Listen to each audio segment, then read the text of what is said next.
મુખ્ય ઘટના પાટીદાર સમાજની દીકરી ઉપર જે કંઈ અત્યાચાર કરવામાં આવ્યો એની ઉપર ઊંડાણપૂર્વક ચર્ચા કરી અને સાહેબને મેં સ્પષ્ટ રીતે કીધું કે જે રીતે સરઘસ કાઢવામાં આવ્યું, રાત્રે 12 વાગ્યે ઉઠાવી ગયા, ખોટી રીતે એમને માનસિક ત્રાસ આપવામાં આવ્યો, એમના પરિવારને ત્રાસ આપવામાં આવ્યો, આ બધી જ બાબતો સમાજમાં ક્યાંય સ્વીકાર્ય નથી. આની ઉપર તમારે પગલાં લેવા જ પડશે. એટલે સાહેબે એક વાત સ્વીકારી કે કેટલી ભૂલ થઈ છે એ વાત એમને સ્વીકારી હતી. તો મેં કીધું કે ભાઈ ભૂલ થઈ છે એવું સ્વીકારો છો તો પગલાં કોણ લેશે, ક્યારે લેશે, કોને પૂછી લેશે? એમણે ખાતરી આપી છે કે અમે એની ઉપર કામ કરીએ છીએ.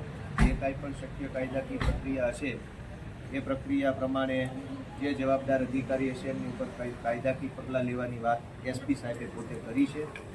અને મેં કીધું એમ વિશેષ ભાર એના ઉપર આપ્યો છે કે હવે પછી આ દીકરીને, એના પરિવારને, એના સગાવાલાને પોલીસ તરફથી કોઈ પણ પ્રકારની હેરાનગતિ થવી જોઈએ નહીં.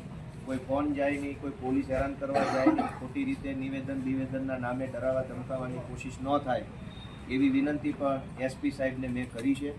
અને તમામ બાબતો આ ઘટના દીકરી સંદર્ભે જે ઘટના બની છે એની તમામ બાબતોની ઝીણામાં ઝીણી માહિતી એસપી સાહેબને આપીને એમનો ખાતરી મેળવી છે. એમણે કીધું છે કે કંઈક કરશું. એટલે એને ખાતરી આપ્યા પછી આજે અહીંથી જઈએ તો છીએ, પણ ખાતરી પ્રમાણે કામ નહીં થાય, પગલાં લેવામાં નહીં આવે તો વળી પાછું આપણે બધાએ સાથે મળી અમારા બધાના સપોર્ટથી ભેગા મળી અને જેણે આ દીકરીની આબરૂ ઉછાળવાનું કામ કર્યું છે, સરઘસ કાઢી અને ઇજ્જત ઉતારવાનું કામ કર્યું, એની સામે મોરચો ખોલવા માટેની પણ આપણે તૈયારી રાખવી પડશે. તો બધા જ મિત્રો ખૂબ દૂરથી આવ્યા છે રજૂઆત કરવા, એ બદલ હું સૌનો આભાર માનું છું. અને આ માત્ર પટેલ સમાજ નહીં, તમામ સમાજની બહેનો દીકરીઓને આ જ અમરેલીની અંદર, આ જ ગુજરાતમાં અનેક તકલીફો વેઠવી પડી છે. આપણે જોયું છે.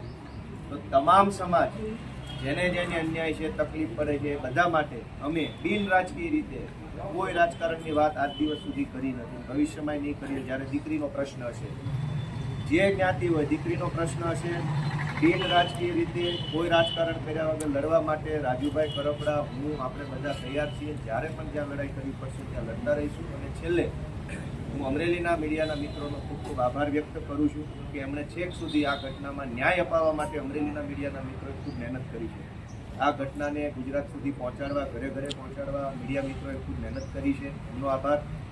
એસપી સાહેબનો આભાર કે એમણે એટલો સમય આપ્યો. એસીપી સાહેબ જે છે એડિશનલ એસપી, એમનો પણ હું આભાર માનું છું. બધા પોલીસ મિત્રોનો આભાર કે સૌ આપણને સહયોગ આપે. આપણે ખોટું કામ નથી કરવું, આપણે દારૂ નથી વેચવો, રેતી નથી, આપણે પોલીસનો સપોર્ટ લઈને ગેરકાયદેસર કામ નથી કરવું. આપણે એમનો સહયોગ એટલે માગીએ છીએ કે આપણને ન્યાય મળે.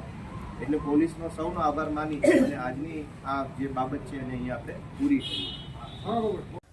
વિડીયો પસંદ આવ્યો હોય તો લાઈક એન્ડ શેર કરવાનું ભૂલશો નહીં અને ખાસ અમારી ચેનલ ગુજરાત સમુદાયને આપ સબસ્ક્રાઇબ કરી લેશો.